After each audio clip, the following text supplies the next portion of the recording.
जीवन में हम कई बार सिर्फ इसलिए कामयाब नहीं हो पाते कि हमारे आसपास नकारात्मक माहौल होता है। किसी एक व्यक्ति की नेगेटिव एनर्जी ही पूरे माहौल को नकारात्मक बना देती है और होते हुए काम भी रुक जाते हैं। बाइबल में भी डाउटिंग थॉमस की कहानी भी एक ऐसा ही एक उदाहरण है। जीसस के 12 शिष्यों में थॉमस भी एक शिष्य था।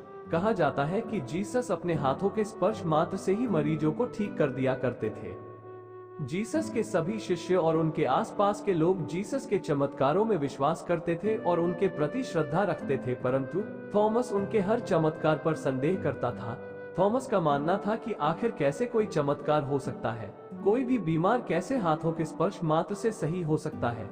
एक बार की बात है कि जीसस एक मरीज को अपने हाथों के स्पर्श से निरोगी बनाने का प्रयास कर रहे थे, परंतु ऐसा हो नहीं पा रहा था। काफी प्रयासों के बाद भी जब जीसस उसे सही नहीं कर पाए, तब उन्होंने चिंतन किया कि आखिर माजरा क्या है। उन्हें कमरे के ही एक कोने में थॉमस बैठा दिखाई दिया। उन्होंने उसे बाहर भेज दिया और फिर मरीज के शरीर पर हाथ फेरा और देखते ही देखते मरीज बिल्कुल सही हो गया। पूछे जाने पर जीसस ने कहा कि थॉमस की नकारात्मक सोच ही चमत्कार को होने से रोक रही थी। जैसे ही माहौल से नकारात्मकता दूर हुई, चमत्कार घटित हो गया। इस उदाहरण से यह साबित होता है कि कामयाबी पाने के लिए न केवल अनुभव, ज्ञान और मेहनत की जरूरत होती है, सकारात्मक सोच भी आवश्यक है।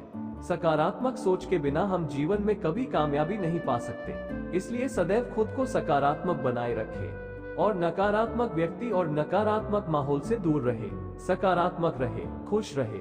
धन्यवाद।